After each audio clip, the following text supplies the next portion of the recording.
Admission results is out. You've gotten accepted or admitted into one of the Swedish universities, and then you're wondering, oh, what are the next steps for me to take? What should I do next? So in this video, I'm going to be covering admission, accommodation, a bit on residence permits, SI scholarship offer, and other relevant information that will be very important to you. So come closer. Let's sort this out at once. To the new and to the old fam, hi and welcome back to my YouTube channel. It's nice to speak to you again. And before you even do anything, if you haven't subscribed, subscribe to my channel, like this video, and at the end, of course, leave a comment if this was helpful or if you have any questions for me.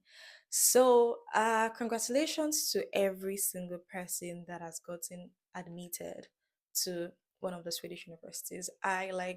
It really warms my heart to, get like messages from you guys saying, you got admitted. I'm really so happy to hear that. So without further ado, I'm just going to be you know jumping into the next thing. So now that you've been admitted, now is also the right time to actually start preparing if you actually intend to study in Sweden, right? So I'm going to be sharing next steps um based on my experience, based on the information from the Swedish Institute website, and also based on the emails and the instructions that you have probably received and you will receive. So starting with mine, I applied to 4 different universities just like every other person. I applied to Lund University, which was my first choice, Linnaeus University second choice, Dalarna third, and then Jönköping, which was the fourth choice.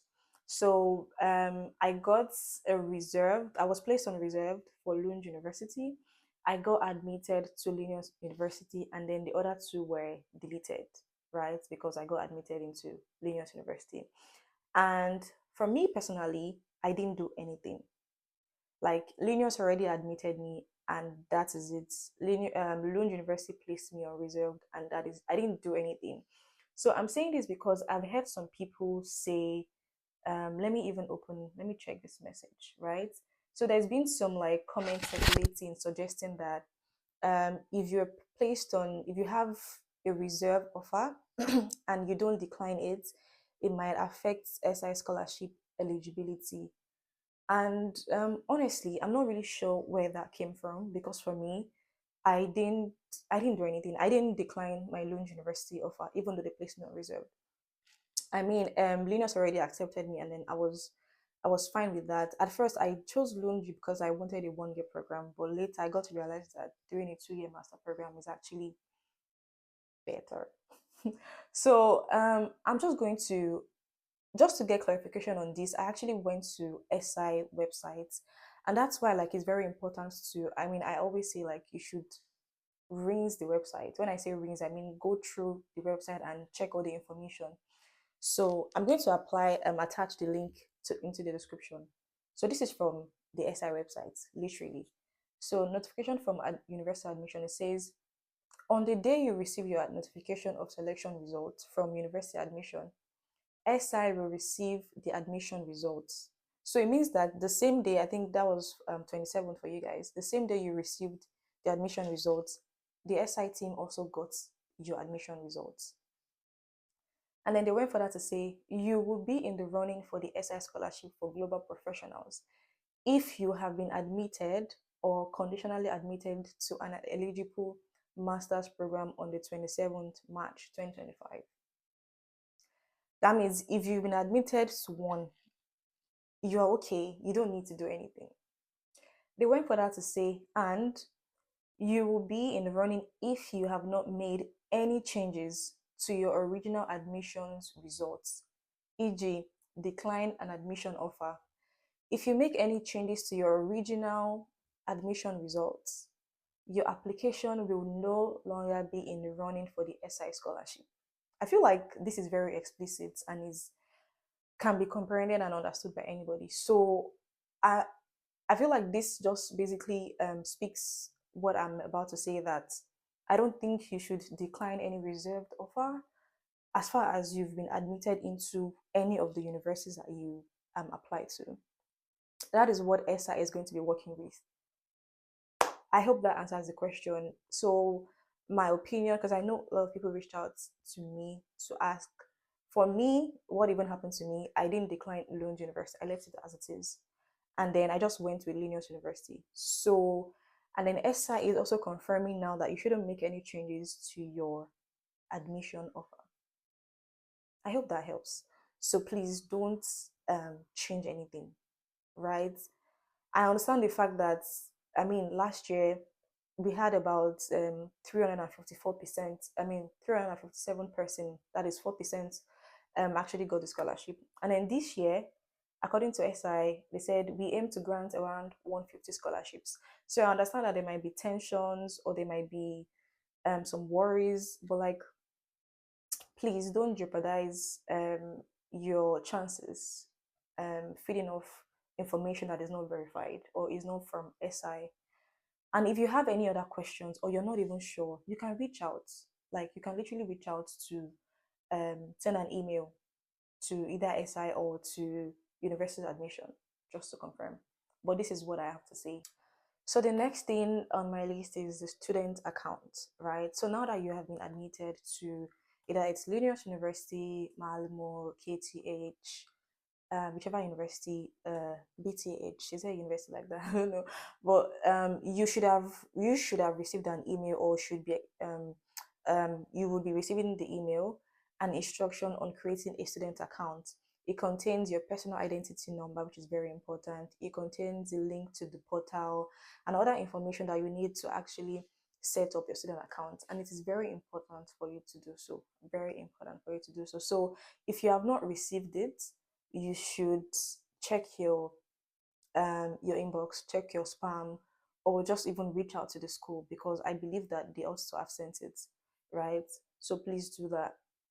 Then the next thing, if you've set up your student account, the next thing for you to do is to start praying.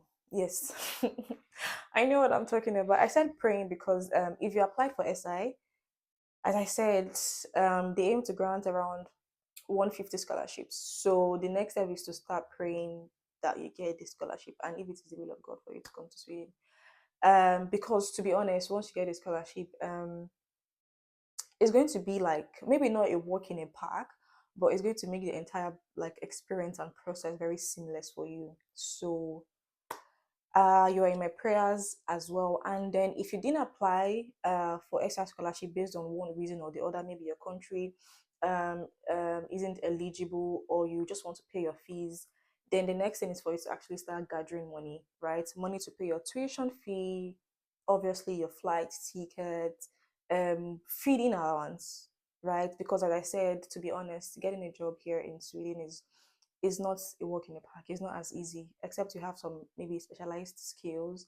As I said in my previous video, you know how to drive, so you can get jobs maybe driving or deliveries, or you have some special skills that, and or you know the language, you've learned the language, so it's going to be easier for you to integrate and get a job. So even at that, you need to start, gathering money for your feeding allowance. And also, there is proof of fund. I can't give so much detail about it right now because I didn't have to pay that. But you need to also start gathering money for your proof of fund for SI scholars. So those who will be beneficiary of the scholarship, if you're asked for any documents, for proof of fund or how would you live or sustain yourself in Sweden, the documents that you will get, I'll talk about it very soon, is what you're going to upload. Then the next thing is SI scholarship announcement. So the SI scholarship announcement is going to be on the 24th of April and it's going to be on their website. So there you'll be able to check if you qualified with your application number. You see your application number, your country, and I think your course as well, and I think the program code or something like that. So you will see it there. Then the next day, this is very important. The next day, they will send you an email. One of the representative of the team will send you an email containing your SI scholarship offer.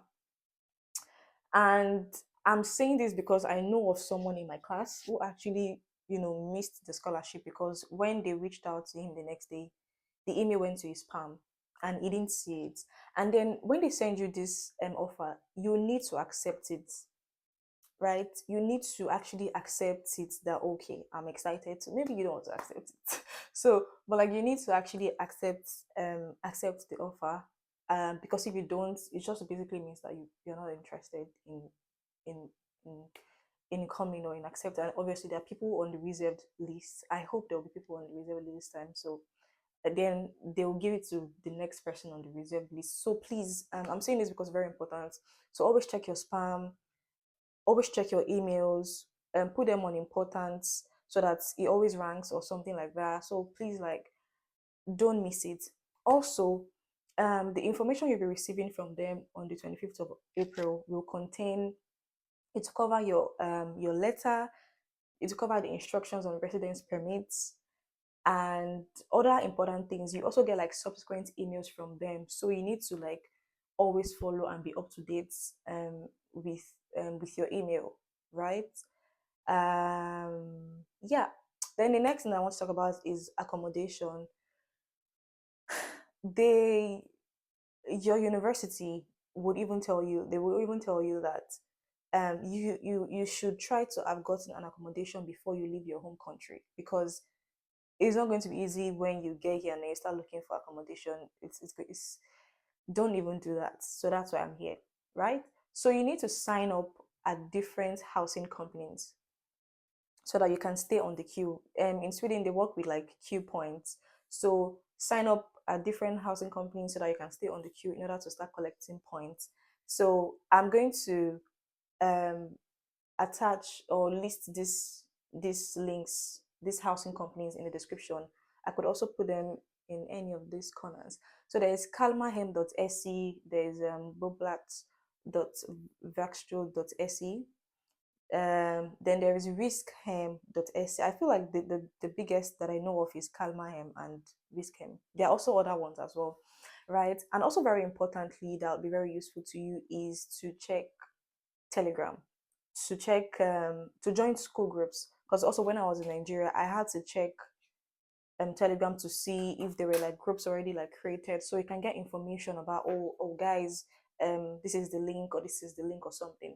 Then something that is also very useful here in Sweden is Facebook. If you're not a Facebook person like me, I'm not really a Facebook person per se, but like Facebook is very important. Like Facebook Marketplace, Facebook groups.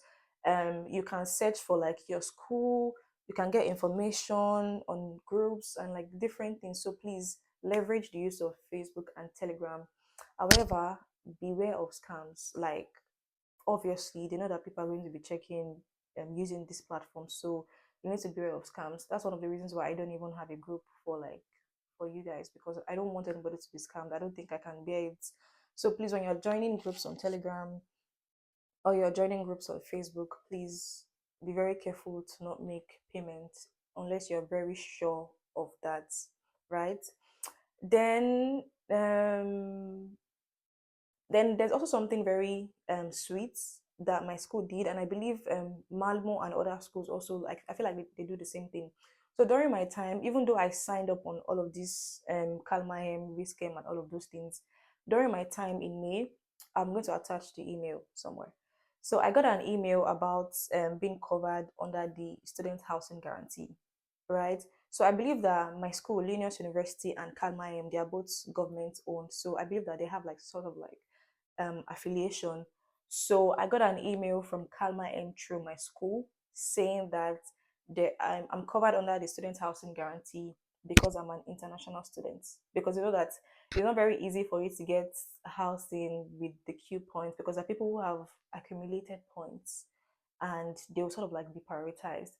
But with the student housing guarantee, you don't need to, you're not applying based on points and whatnot, right? So you should also be on the lookout. I'm sure at the beginning, yes, they will tell you, oh, they don't guarantee you any places or something. But I believe that maybe once they see that you're actually coming, or I don't really know how the process works, but mine was in May, right? You get an email saying, oh, you are covered under the housing guarantee, and then there will actually be a link.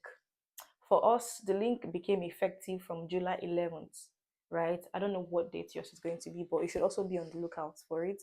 So once the link gets effective, immediately you should start applying, because you're not the only one. in my case, I applied to about 13 different apartments and I only got one. My friend said she applied to even much more and then she only got one because you're not the only one applying, right? There are other people as well who are applying who want to get accommodation. So you need to be very fast about it. And then with this guarantee, it is very sure that you will get a place, even though it's not maybe going to be the best or it is small or something. You can always change once you get here. You get so you get something.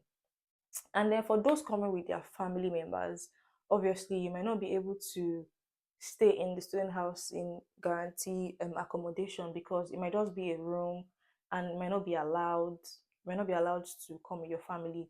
So it is very important for you to go and register on this housing companies, right? Kalmahem, Wiskem. And as I said as well, please leverage the use of Facebook and Telegram to join maybe your classmates or your group school so that they can put you on these things. And if you ever even have any question, that's one thing about student that I really like, or about like the I don't know what's called the system. Like if you ask questions, they will actually answer you, and they can guide you, right? They will actually guide you on other options that you can have. So that brings me to the end of this video, right? So my next video is going to be on proof of funds, interview, visa application, and whatnot, right? But so I'm going to do for SI and then for fee paying students. That means people that are not did not apply for SI or something like that. But for the fee paying students, I would have to invite my friend because I don't have like a personal experience.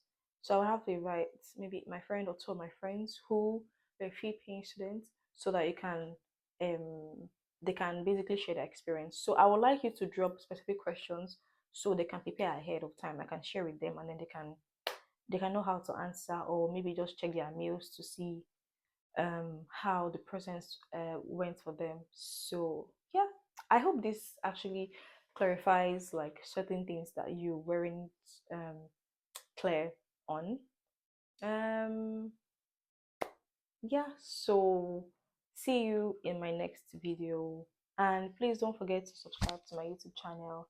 Don't forget to like, and don't forget to share because there are people that are out there thinking they have to decline something. Please don't decline anything. Please, I beg you.